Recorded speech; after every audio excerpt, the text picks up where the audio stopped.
Suaminya, Masya Allah, suaminya rajin kerja, jaga pandangan, enggak lenje sama cewek. Orang jadi belajar, Alhamdulillah, saya dapat pelajaran, ntar saya mau jadi kayak suami itu. Ada orang lihat istrinya, ya Allah, istrinya nutup aurat, suka ke majelis ilmu, gak pernah gibahin suaminya, gak pernah gibahin orang lain sama tetangga, sama tukang sayur. Orang jadi belajar, Alhamdulillah, saya mau jadi istri kayak begitu. Orang lihat anaknya, ya Allah, masih kecil-kecil udah dekat sama Al-Quran.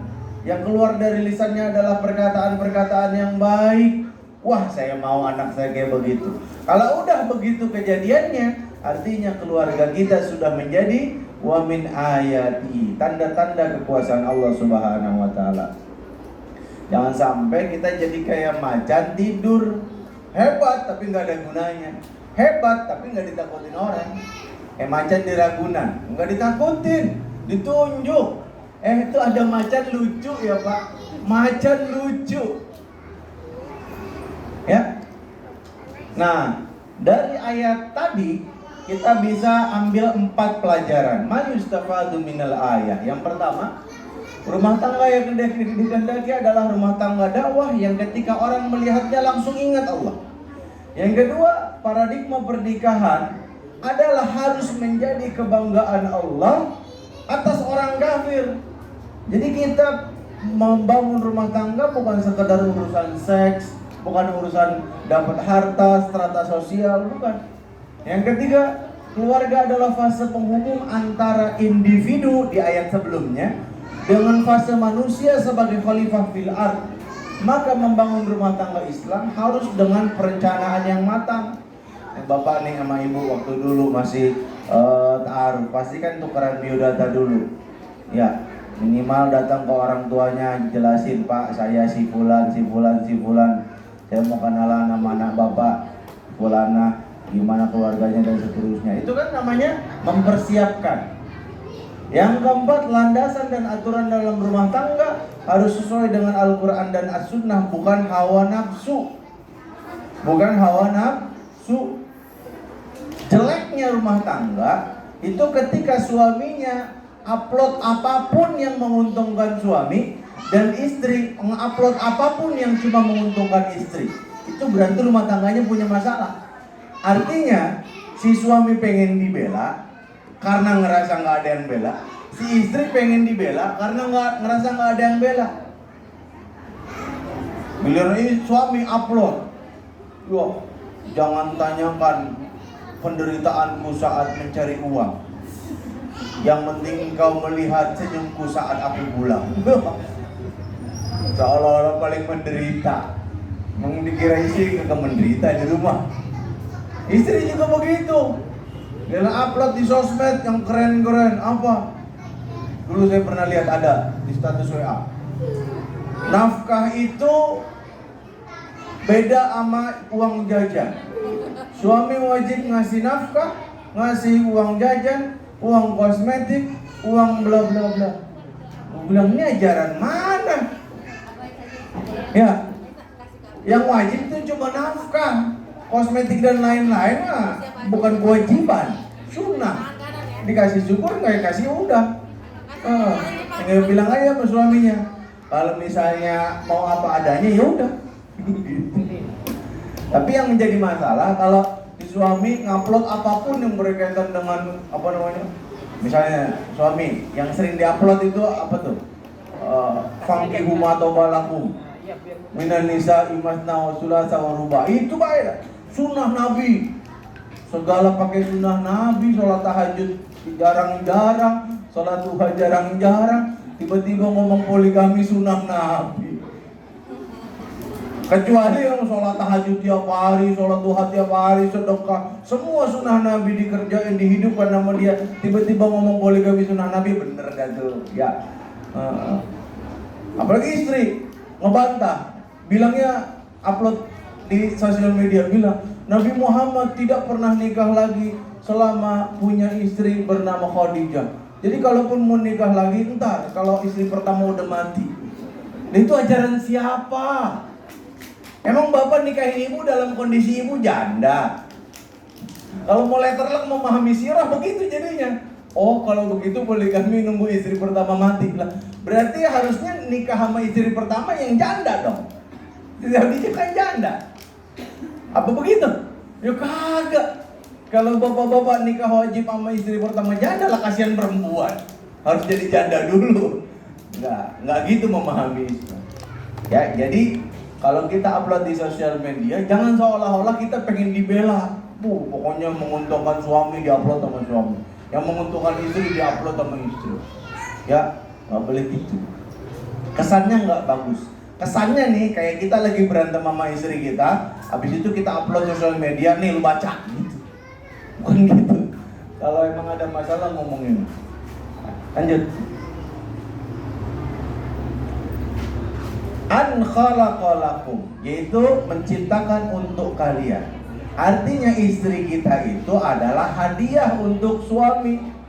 Ya, hadiah untuk suami. Maka pertama anak dan istri itu hadiah. Allah katakan dalam surah Al-Furqan ayat 74. Gimana awal ayatnya? Cek. Wallazina yaqul, saya lupa awalnya, tapi doanya begini. Rabbana hablana min azwajina wa dzurriyyatina qurrata a'yun waj'alna lil muttaqina imama. Tapi di awal ayatnya ada tuh. Wa yaquluna, gimana? Mesti nyari. Jadi anak dan istri itu hadiah bagi suami. Ada yang tahu artinya apa tadi? Rabbana hablana min azwajina wa dzurriyyatina qurrata a'yun waj'alna lil muttaqina imama. Apa? Rabbana, Tuhan kami, hablana, anugerahkanlah, hadiahkanlah kepada kami, min azwajina, istri-istri, wa zurriyatina, dan keturunan-keturunan, qurrata a'yun, yang menyejukkan pandangan mata kami, wa ja'alna lil muttaqina, dan jadikanlah kami kepada orang-orang beriman imama, menjadi pemimpin. Lalu anak dan istri itu ada 3 karakternya. Ada yang jadi qurrata ayun seperti yang tadi kita bahas ayatnya. Contohnya siapa? Nabi Muhammad. Nabi Muhammad, anak dan istrinya semuanya jadi qurrata ayun. Baik itu Siti Khadijah, Siti Aisyah, Siti Hafsah, Siti Maria Al-Qibtiyah, semua Siti istri Nabi itu qurrata ayun dengan karakteristiknya masing-masing. Ya. Ada Siti Aisyah, ya, Siti Hafsah yang cemburuan karena emang lebih muda dibanding istri-istri yang lain. Ada istri Nabi yang lain siapa? Ngebanggain karena saya dikawinkan dengan Rasulullah langsung dengan ayat dan seterusnya. Macam-macam karakter istrinya. Anak Nabi juga karakternya macam-macam. Ada anak dan istri yang jadi ujian. Surat At-Taghabun ayat 15. Allah redaksikan dengan fitnah. Fitnah itu bisa bermakna musyrik, bisa bermakna musibah, bisa bermakna ujian. Nah, kalau dalam At-Taghabun ayat 15 ini maksudnya ujian. Lalu contohnya siapa? Anak yang dan istri yang jadi ujian. Contohnya Nabi Yakub. Nabi Yakub punya istri 4. Yang 2 solehah banget, yang 2-nya agak-agak. Ya, saya hati-hati ngomong tentang istri Nabi. Kayak agak-agak, tapi tetap muslimah. Ya, anaknya ada 12, yang soleh 2, yang 10-nya agak-agak. Bayangin, saudara sendiri dilelebin di sumur, apa nggak kurang ajar itu? Izin sama bapaknya, ntar saya jagain bang, nggak bakalan napa-napa. Pulang dibikin skenario drama, ya, segala bajunya Nabi Yusuf dikasih darah kambing, seolah-olah Nabi Yusuf dicakar sama serigala, dimakan sama serigala. Tahuan nama bapaknya Nabi Yakub, gimana caranya serigala membunuh anaknya sementara pakaiannya nggak robek sama sekali. Lantas itu darahnya dari mana? Cerdas Nabi Yakub, Nabi. Ada lagi anak dan istri yang jadi musuh. Siapa Pak? Nabi Lut, ya istrinya bukannya bantuin dakwah Nabi, malah jadi informan homo. Nabi Nuh, istrinya Nabi Nuh siapa pak namanya pak? Ada yang bilang Bu Nuh.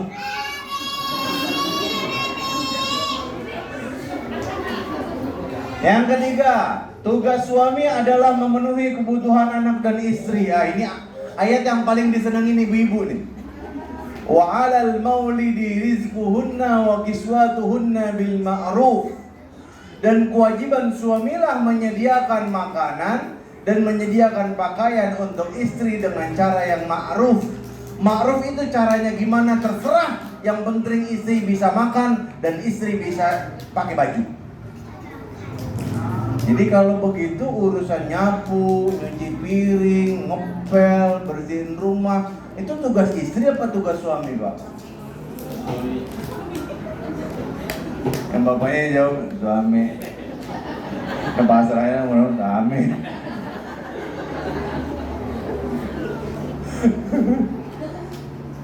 Saya kasih dalil lagi. Bu, apalin nih, apalin. Surah Al-Mudaththir ayat ke, coba hitung sendiri. Ya ayyuhal mudaththir qum fa'anzir wa rabbaka fakabbir wa thiyabaka fatahhir. Dan bajumu cucilah. Di situ dikatakan wasiyabaka apa wasiyabaki? K itu laki apa perempuan? Berarti suami apa istri yang wajib cuci baju?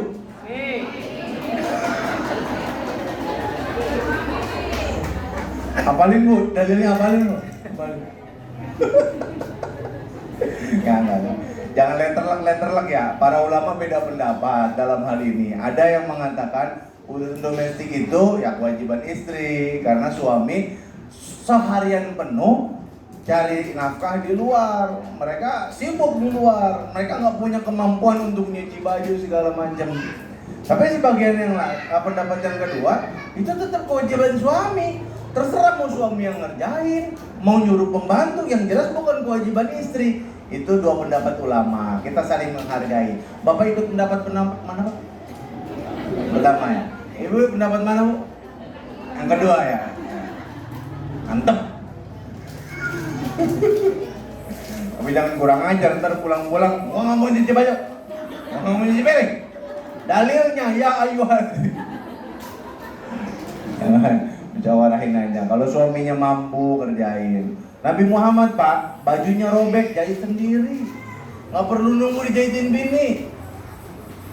Sendalnya copot, dibenerin sendiri itu Nabi. Selama beliau bisa ngerjain sendiri, nggak bakal nyuruh istri, nggak biarin istrinya ngerjain. Soalnya Nabi Muhammad itu Nabi yang paling nggak mau bikin istrinya repot. Tuh Nabi Muhammad. Dan dari awal saya nikah, demi Allah saya nggak pernah nyuruh istri saya masak ini, masak itu, nyuci baju segala macam. No, orangnya ada di sana. Kalau saya bohong tanya aja. Nggak pernah saya nyuruh. Pernah saya sekali minta tolong karena waktu itu mendesak. Saya lupa ada jadwal ceramah dan saya lupa gamisnya belum ada yang bajunya belum ada yang digosok. Umi bisa minta tolong, udah tinggal 10 menit lagi Umi nyetrika, habis siap-siap. Itu doang tuh, seingat saya tuh. Tapi untuk urusan yang lain sebisa mungkin gak ngerepotin istri. Karena istri itu anak kolak-kolakom, udah hadiah Pak. Kita dapat istri udah alhamdulillah. Ya, luar biasa perjuangan. Tugas istri itu taat kepada suami, didik anak yang baik, tuh yang paling penting. Kita jadi suami, jadi istri, jangan ngambil dari Islam yang enak-enaknya aja, yang kagak enak dibuang, jangan. Giliran yang enak-enak, yang sesuai hawa nafsu kita dipegang erat-erat. Yang kira-kira nggak menyenangkan hati kita, nggak usah lakukan. Nggak boleh gitu, ya. Kita itu terhadap kebenaran harus lapang dada. Apapun kebenaran terima, walaupun mungkin nggak sesuai dengan kepentingan kita. Ya begitulah para sahabat. Ya, begitulah para sahabat. Yang kelima, wajib syukur nikmat. Dalilnya udah hafal sama-sama. Gimana? La in syakartum la azidannakum wa la in kafartum inna azabi lasyadid. Motor baru atuh, Pak. Syukurin. Insyaallah Allah tambah. Mobil baru atuh, syukur, pakai di tempat kebaikan, untuk kebaikan. Insyaallah ditambah. Rumah baru atuh, jelek juga, syukur. Insyaallah ditambah. Istri baru satu, syukur. Insyaallah ditambah rizkinya, ditambah keberkahannya. Santai Bu, santai. Nah, ini poin pentingnya nih. Bapak-bapak dengerin. Ini baca. Ya Pak, baca. Jangan berpikir poligami jika belum bersyukur. Poligami itu ibarat kita kuliah. Kuliah boleh nggak dua kampus langsung? Boleh, 3 kampus, 4 kampus juga nggak masalah. Masalahnya adalah kuat apa enggak. Itu dia. Kalau satu kampus aja pala udah ngebul, boro-boro 2 kampus, 3 kampus, 4 kampus, mati di jalan tiba-tiba. Semua orang beda-beda loh teman saya nih. Nasruddin tahu. Imam ya, Din. Siapa lagi yang kuliahnya dua-dua? Furqan 2. Oh iya di Usmani. Ada banyak teman saya di kampus di Darul Hikmah itu yang kuliahnya 2. Yang kuliah 2-nya bukan main-main lagi, Lipia. Yang kuliahnya pakai bahasa Arab semuanya. Lipia sama apa Ustaz? Lipia di Darul Hikmah. Ada yang di Darul Hikmah sama Mahat Usman, macam-macam. Saya bilang, lah saya di STIU aja udah ngebul itu. Kalau saya tambah Lipia, waduh, kagak kuliah sama sekali mendingan. Gak kuat. Setiap orang punya kemampuannya masing-masing. Saya satu aja udah cukup dah. Udah sibuk ngurusin anak istri udah saya. Tapi bagi yang mampu, boleh 2, nggak masalah. Permasalahannya kalau kuliah 1 aja, kita masih belum bisa dapat nilai yang baik, nggak bisa ngatur waktu dengan baik. Kuliah 2, zolim namanya. Zolim sama diri sendiri, zolim sama orang tua yang mungkin nguliahin dan seterusnya. Sama. Kalau bapak-bapak punya pemikiran, kayaknya enak punya istri 2, enaknya pas di kasurnya Pak. Tapi pas dalam kehidupan sehari-hari berat. Beneran dah, berat. Nggak semua orang mampu. Kecuali emang setelah dipikir-pikir kira-kira secara harta mampu, secara itu segala macam mampu, istri juga udah dipersiapkan, insya Allah semuanya aman. Lanjut. Min anfusikum, anfus artinya jiwa.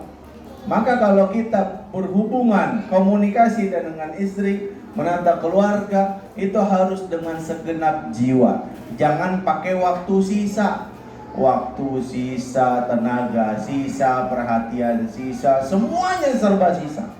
Ngomong sama istri jarang-jarang. Ngomong sama anak jarang-jarang. Ngajak jalan-jalan apalagi. Wah, itu paling bahaya, Pak.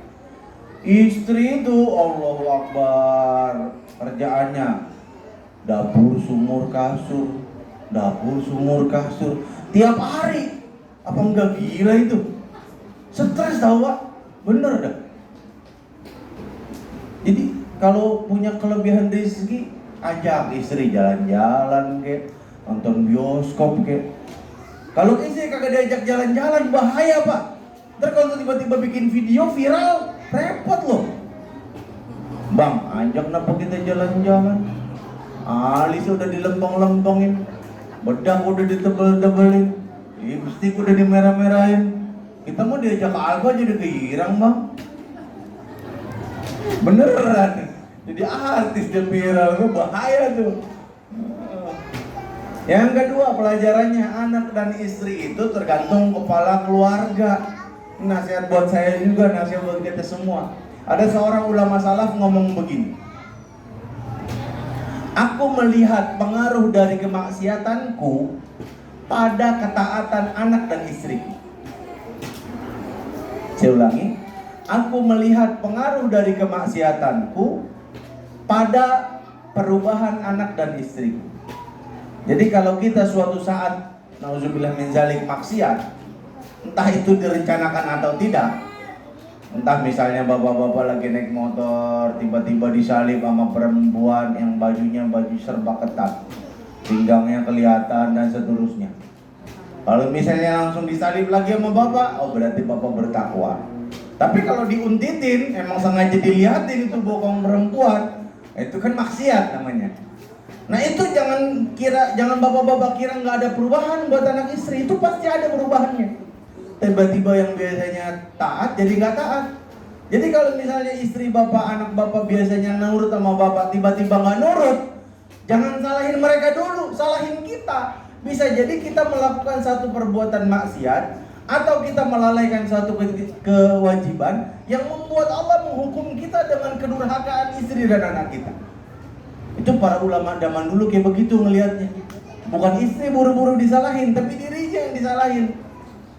Yang ketiga, membangun komunikasi dengan hati. Istri itu bukan robot, anak juga bukan robot, harus bangun komunikasi.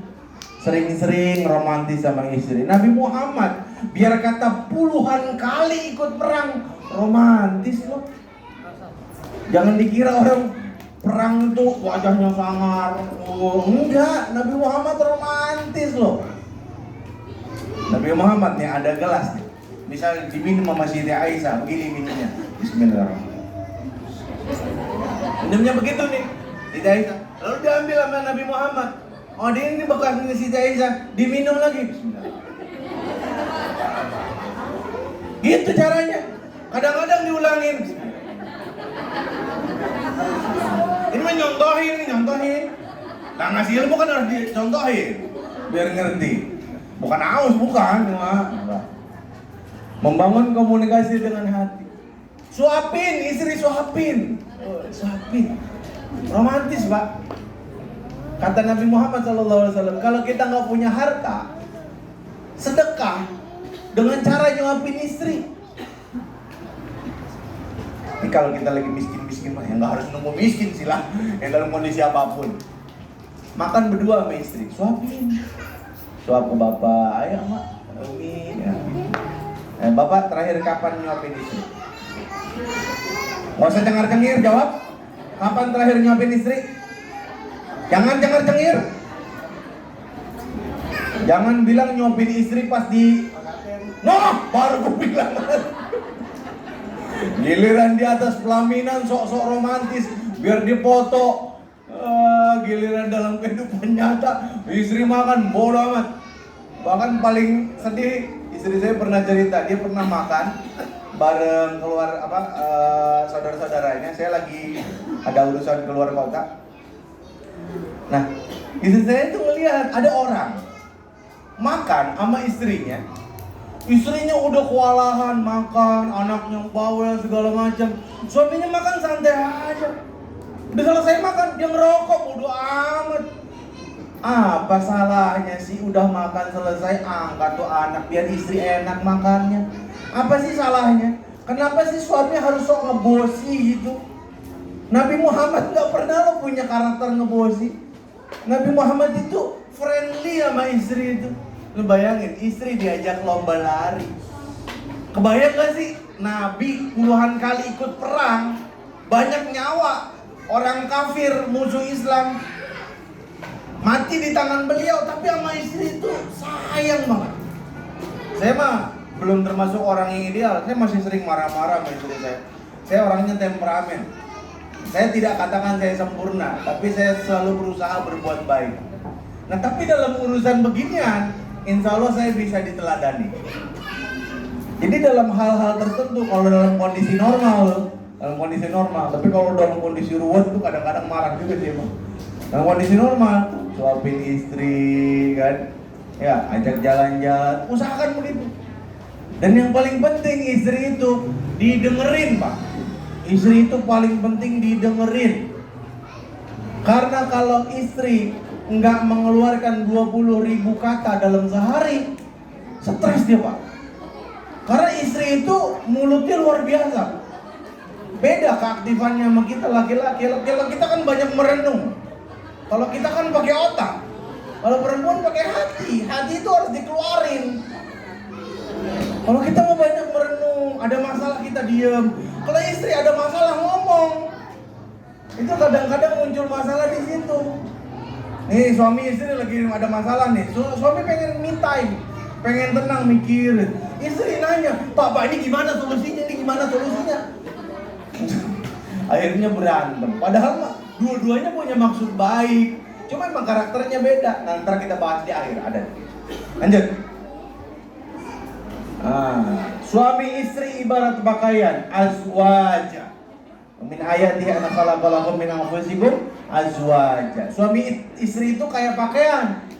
Hunna libasul lakum wa antum libasul lahun. Al-Baqarah 187.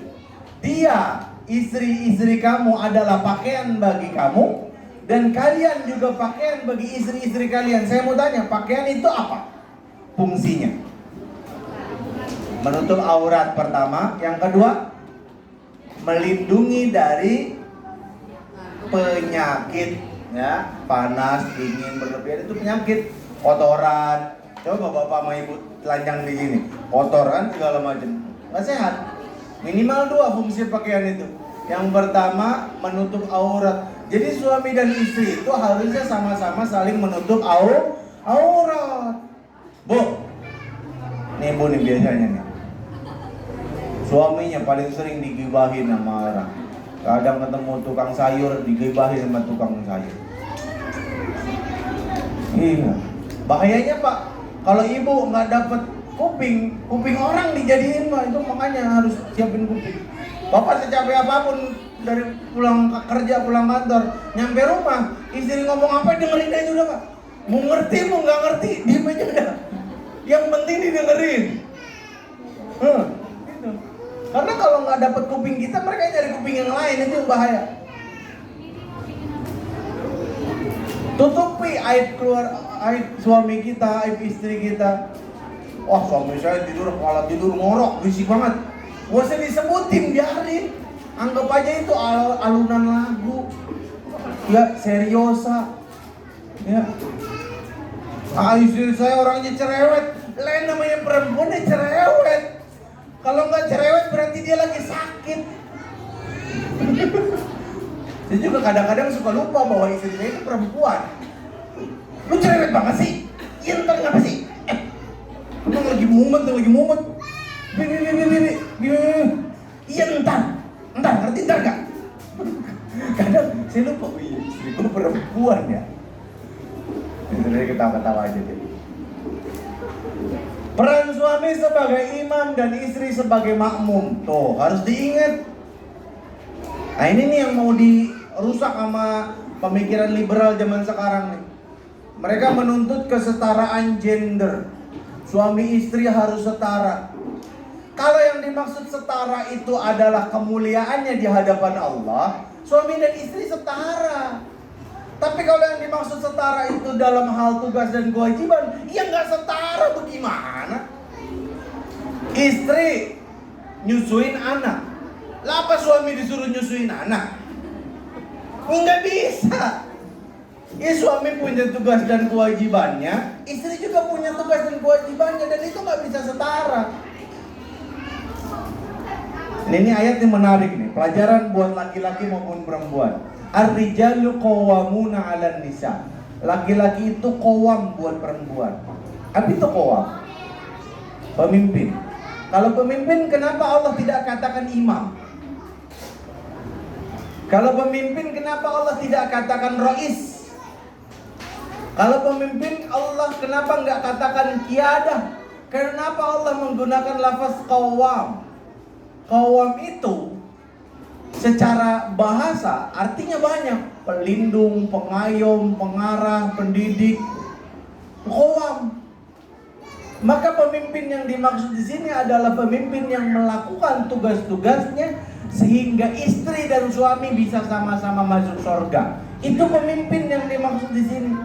Bukan pemimpin yang ngebosi, bukan.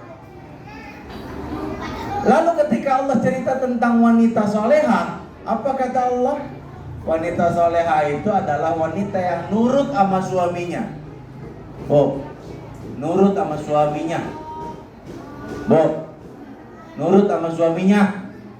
Apapun suami ngomong, turutin. Walaupun itu bertentangan sama pemikiran ibu. Ibu lagi capek nih misalnya nih. Lagi capek baru selesai masak segala macam, tiba-tiba suami minta jatah. Nggak usah banyak mikir. Tadi kata iya, karena bisa jadi suami minta gitu ke ibu karena suami ibu bertakwa. Kata Nabi gimana? Jika kalian melihat perempuan yang menakjubkan kalian, maksudnya apa? Saking cantiknya, apa perintah Nabi? Datangi istri. Karena istri kalian punya apa yang dipunya perempuan tadi. Kalau nggak percaya, cocokin aja, pasti sama. Sama pasti. Nggak mungkin beda bentuknya, sama pasti. Makanya ketika suami minta jatah sama istri, itu karena suami ibu soleh. Bisa jadi dia baru melihat perempuan cantik di luar sana, nggak perlu ditanya. Bapak, abang emang mau banget, emang habis ngeliat cewek cantik tuh, nggak usah ditanya. Karena dia udah minta ke ibu, berarti dia normal, bagus, nggak usah ditanyain. Ntar kalau ditanyain malah jadi masalah. Emang habis ngeliat cewek cantik di luar, emang cantikan mana sama saya? Lah jadi masalah kan. Nggak usah ditanya.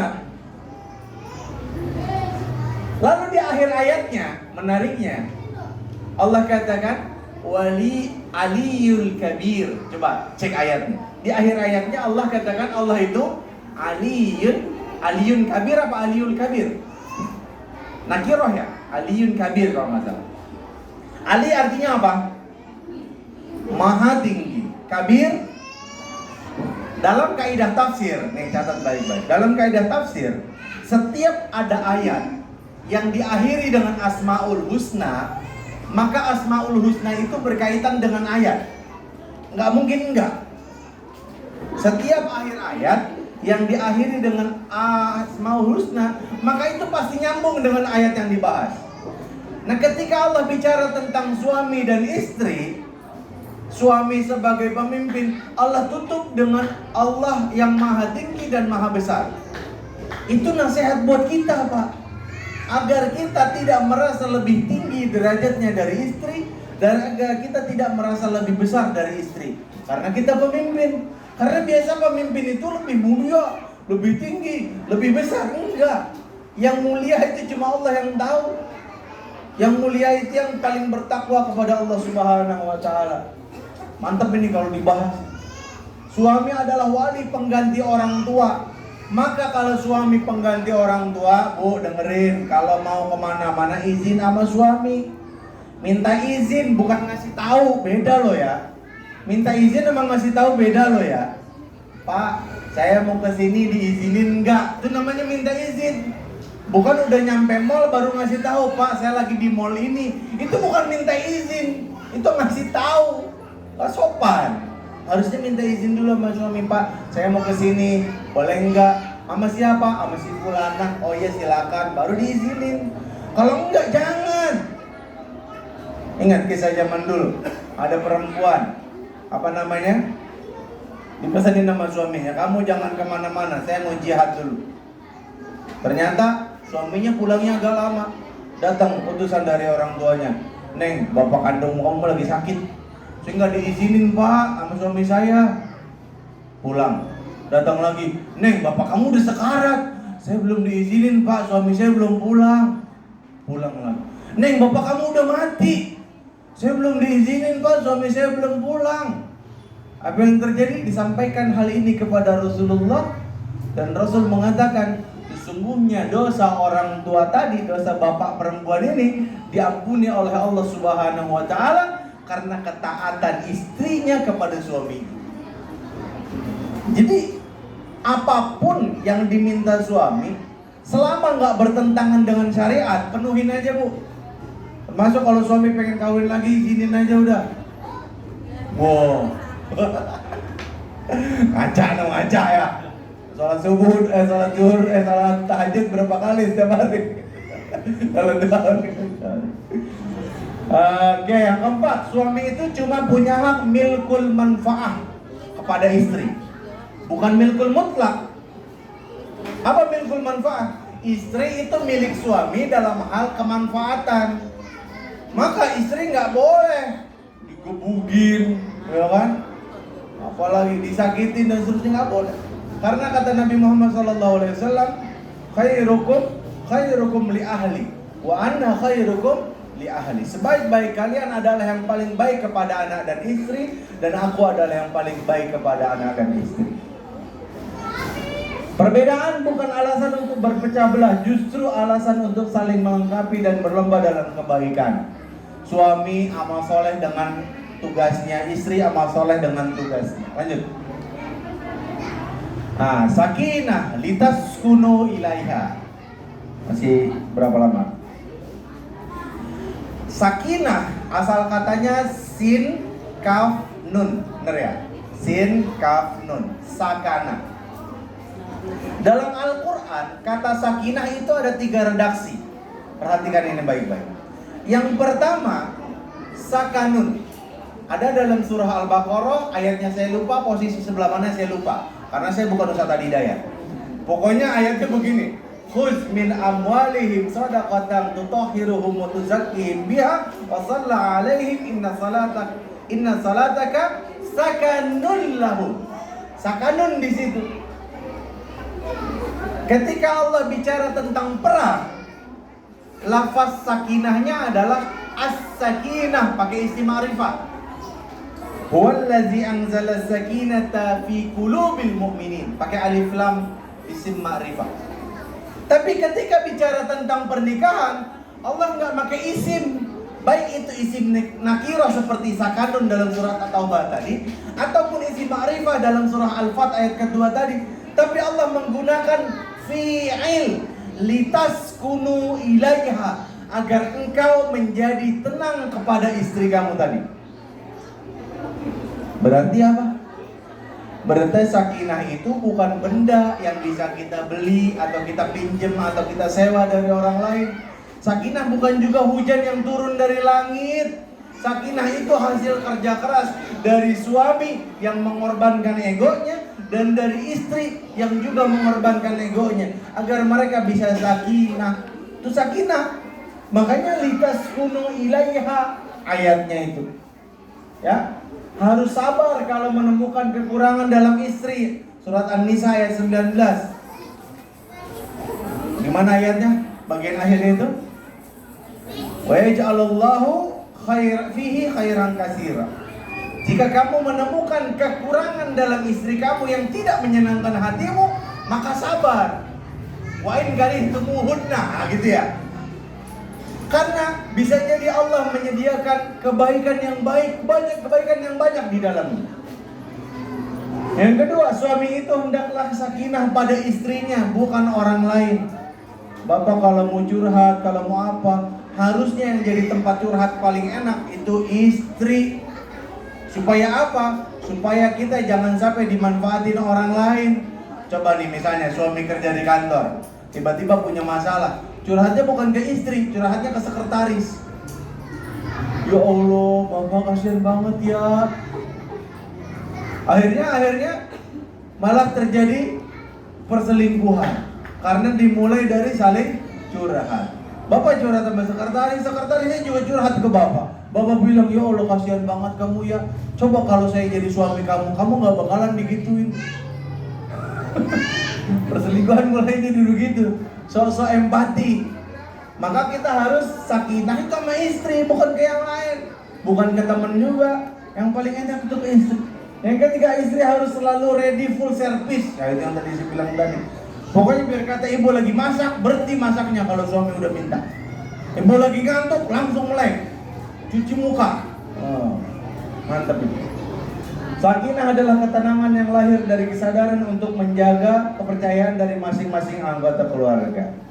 Sakinah bukan dari resepsi, tapi usaha yang abadi. Ada orang bikin sampai 100 juta nikahnya di gedung.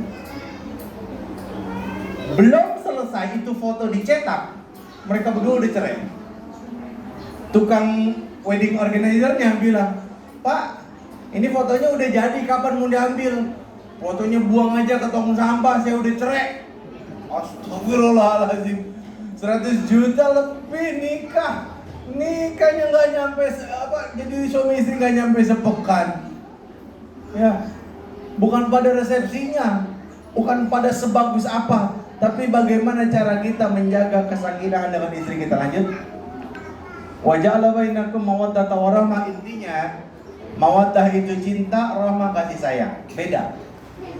Kalau cinta biasanya di mata, turun ke hati, berakhir di itu, di kasur, selesai.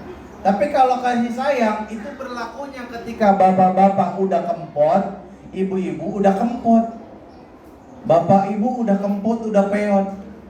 Sama-sama udah, lu jelek, iya lu juga. Udah sama-sama begitu tuh. Itu rahmah kasih sayang. Kita udah gak perlu lihat cinta apa enggak. Kita harus lihat, ya Allah, ini jangan capek nyari nafkah buat saya setiap hari nih, mukanya nih sekarang udah kisut. Oh ini nih yang capek setiap hari ngurus anak saya, udah peot. Begitu, udah kasih sayang yang muncul. Kata Buya Hamka, kalau bukan karena rahmah kasih sayang, orang bisa hancur-hancuran rumah tangga. Walaupun suatu saat, nauzubillah min dzalik, jangan sampai bapak udah gak ada cinta sama ibu, tapi minimal harus punya rahmah kasih sayang. Kasihan itu orang jagain anak kita pagi, sore, siang, malam. Harusnya itu kita gaji berapa? Coba kalau kita titip ke penitipan anak, berapa juta sebulan? Kita nitipin anak ke istri kita pagi, sore, siang, malam. Dia tidur, digangguin sama anaknya. Anaknya udah tidur, bapaknya gangguin. Ya, kagak kelar-kelar. Tapi kita ngasih ke dia apa? Nggak ada, biasa aja. Maka harus punya rahmah kasih sayang. Lanjut. Inna fi dzalika laayatil liqaumin yatafakkarun. Lanjut aja kan. Nah, poin pentingnya, jika setiap perbedaan menyebabkan masalah, maka hidup kita akan dipenuhi masalah. Karena semua manusia itu beda, nggak ada yang sama. Bahkan saudara kembar pun beda. Justru perbedaan itu, catat baik-baik, menguatkan. Seperti air dan semen. Air kalau sendirian lembek, ditabok-tabok juga bisa. Semen kalau sendirian ditiup terbang. Tapi kalau air sama semen bergabung, coba kalau udah kering tonjok, tangan yang memar. Perbedaan itu menguatkan kayak air dan semen. Perbedaan itu menyuburkan kayak hujan sama tanah. Ya, hujan kalau nggak ketemu tanah sia-sia. Coba kalau hujan nggak ketemu tanah, ketemunya apa tuh? Beton semua. Nggak bisa nyatu, kabur kemana-mana, airnya banjir. Hujan harus ketemu tanah supaya tanah bisa meresap, orang dapat air, tanahnya hujannya nggak menyebabkan banjir. Itu begitu. Perbedaan itu menggembirakan seperti irama lagu, ya, luar biasa. Kenapa nada do itu menjadi bagus? Karena do ada re, ada fa dan seterusnya. Dan itu bervariasi karena beda-beda. Perbedaan itu harusnya menguatkan, menyuburkan, dan menggembirakan. Lanjut. Pernah coba ngelihat orang tepok sebelah tangan? Itu sama kayak orang berharap bahagia, tapi nggak pernah mau memahami orang lain. Maunya dipahami, tapi nggak mau memahami. Kata orang, wanita ingin dimengerti, Pak. Maka harus dimengerti. Ada seorang orang Arab, perempuan, bikin buku Kaifa Tufhamul Mar'ah. Gimana, Cek? Judulnya Kaifa Tufhamul Mar'ah ya, judulnya. Kaifa Tufhamul Mar'ah. Bagaimana seorang wanita itu dimengerti. Ibu tahu tebalnya semana? Tebalnya sepinggang yang nulis. Jadi dia berdiri, bukunya sepinggang yang nulis. Tebal banget, sampai ke lantai. Gimana cara memahaminya? Berarti kesimpulannya wanita susah dipahami. Tapi wanita pengen dipahami. Ya, gitulah kata Nabi kan, wanita itu diciptakan dari tulang rusuk yang paling bengkok. Kalau dibiarin bengkok terus, kalau dilempengin keras-keras patah. Dia harus pelan-pelan, ya. Wanita itu cukup disentuh hatinya, ya, cukup dihargai, selesai udah. Wanita itu maunya cuma dua. Yang penting pekerjaannya dihargai, apa yang dia mau dipenuhi, udah gitu aja. Ibu juga jangan mentang-mentang wanita ini mengerti, emang suami kagak mau dimengerti. Coba belajar sama Siti Khadijah. Waktu Nabi Muhammad pertama dapat wahyu, Siti Khadijah ngapain? Nabi Muhammad datang dari Gua Hira, lari Nabi, ngibrit. Bayangin aja, malaikat Jibril kata Nabi Muhammad itu membentangkan sayapnya menutup ufuk timur ke barat.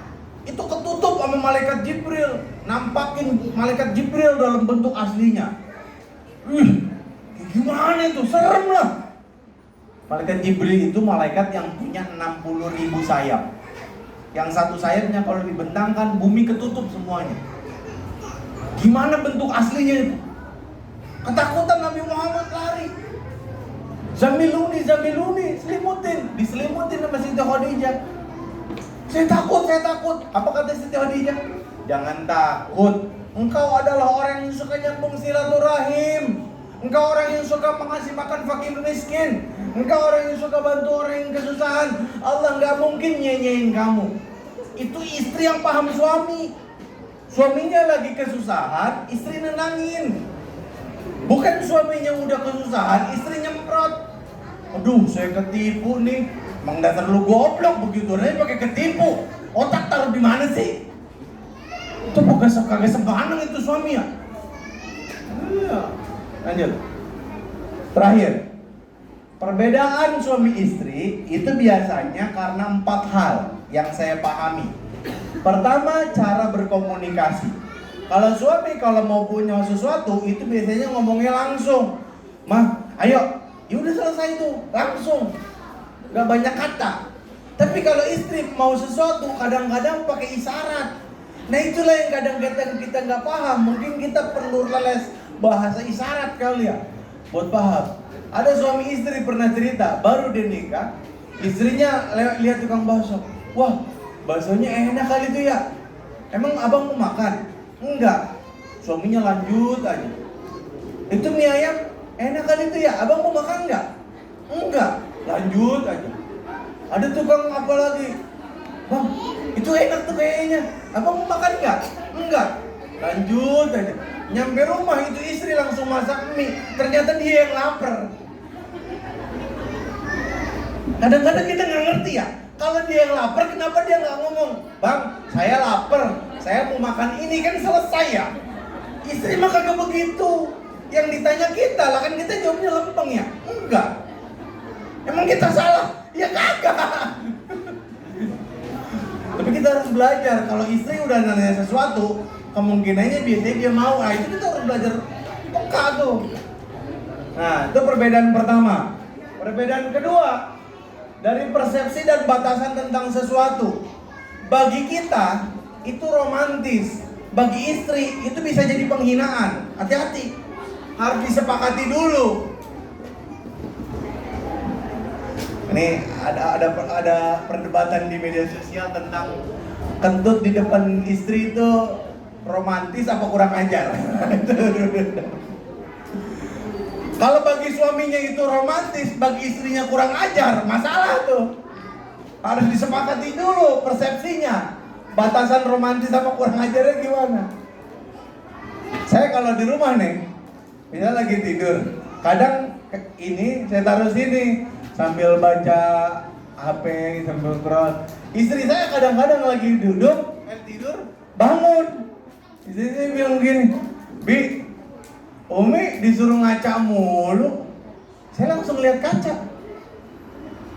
Enggak ada Umi. Ternyata yang dia maksud kaca, telapak kaki saya ngadep ke mukanya dia. Padahal maksudnya bukan begitu. Kan dia lagi tidur tadinya. Tuh persepsi pembatasan harus disepakati tuh. Hati-hati. Lalu pola pikir, perbedaan kita sama istri itu. Istri mikirnya itu banyak sudut pandang. Karena istri mikir pakai hati, pakai perasaan. Sementara suami mikir pakai rasional. Ini perbedaan saya sama istri saya zaman dulu.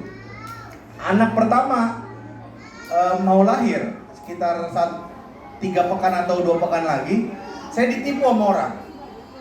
Udah saya keluar dari tempat kerja saya ditipu sama dia, kerja nggak digaji 1 bulan lebih. Wah habis-habisan. Duit di rumah tinggal 1 juta sekian. anak habis ronsen apa sih? USG harus dioperasi sesar. Saya telepon rumah sakit minimal 7 sampai 10 juta. Tahun itu 2012. Apa kagak stres saya? Mau minjem sama orang, berapa juta? Saya bingung, istri saya tanya gimana Bi? Sebentar ini lagi mikir, udah sabar, tenang.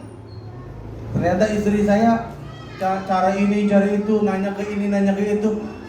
Saya mikirnya cuma satu, nyari duit. Padahal solusi bukan cuma duit. Istri saya cerdas, dia nanya, kalau kondisinya begini gimana ya caranya ya? Dia nanya ke saudaranya, dia nanya ke adiknya, dia nanya ke keluarga besarnya. Ternyata di keluarga besarnya itu ada yang kerja di RSCM sebagai bidan. Nah dia tahu ada yang namanya jam persal. Itu gratis, 0 sama sekali nggak bayar. Tuh bedanya suami sama istri. Kita mah setengah mati, duitnya dari mana? Nah, istri kagak pakai duit, pakai link. Nah bedanya suami sama istri itu. Istri itu mikirnya banyak, karena perasaan dia itu main. Oke, kadang-kadang ada orang bilang begini, suami itu kayak pisang, punya jantung nggak punya hati, punya otak nggak punya hati. Tapi istri juga kayak punya hati tapi nggak punya otak kadang-kadang gitu ya. Kalau suami lemahnya di merasa, kalau istri lemahnya di mikir. Saling pahamin dah tuh. Nah, terakhir tujuan bicara. Ini kadang-kadang sering jadi masalah. Kalau suami ngomong sama istri, yang dipikirin cuma satu, solusinya apa? Ya. Kalau istri ngomongin sesuatu masalah, dia pengen diapresiasi, dia pengen suaminya merasakan empati. Misalnya gini, suaminya pulang kerja, Bang, itu anak-anak sekarang sering tambah bandel. Ini segala dicoret-coretin, ini baju segala macam, diceritain segala macam. Tiba-tiba suaminya bilang, kalau begitu bulan depan kita cari pembantu ya. Istrinya marah, selama ini kamu anggap saya pembantu apa? Padahal suaminya maksudnya pengen cari solusi. Istrinya pengen kerjaan dia diapresiasi. Yang dimau istri jawabannya begini, ya Allah berat banget ya kerjaan Umi di rumah ya. Sabar ya, dipeluk. Habis itu menurut Umi kira-kira baiknya gimana? Ditanya istri maunya gimana. Jangan mentang-mentang kita pintar semua masalah kita yang cari solusinya. Kadang istri pengen dilibatin. Menurut Umi solusinya gimana? Begini, kalau begitu ntar kira-kira kita mampu apa enggak? Gitu. Wasyawirhum fil amal. Bermusyawarahlah dengan mereka dalam urusan. Itu aja mungkin yang bisa kita bahas. Ada tanya jawab atau gimana? Baik, syukran jazakumullahu khairan ya, kami sampaikan kepada Ustaz Junaidi Putra SPDSAG yang sudah memaparkan materinya depan kita semua. Sebelum kita tutup akhiri acara materi ini, mungkin ada dari Bapak Ibu yang mau bertanya, silakan. Satu pertanyaan dari Ibu, satu pertanyaan dari Bapak. Ada yang bertanya Ibu? Iya, Bapak Ibu, di sebelah sana ada bazar tentang buku-buku pernikahan, parenting, mendidik anak dan seterusnya. Bagi yang berkenan silakan ke sana nanti setelah acara. Jika ada yang mau tanya silakan. Ada yang bertanya? Ibu? Tidak ada? Tidak ada? Udah paham semuanya. Bapak, ada yang bertanya? Tidak ada. Baiklah. Oke, kita tutup pertemuan kita kali ini dengan baca hamdalah. Alhamdulillahirabbil alamin. Sekali lagi, setiap hari Kamis jam 4 sore jangan lupa dengerin saya di Radio Dakta, kajian tafsir maudhu'i, kajian tematik tentang Al-Qur'an. Kita tutup dengan doa kafaratul majelis. Subhanakallahumma bihamdika asyhadu an la ilaha illa anta astaghfiruka wa atubu ilaik. Assalamualaikum warahmatullahi wabarakatuh. Waalaikumsalam.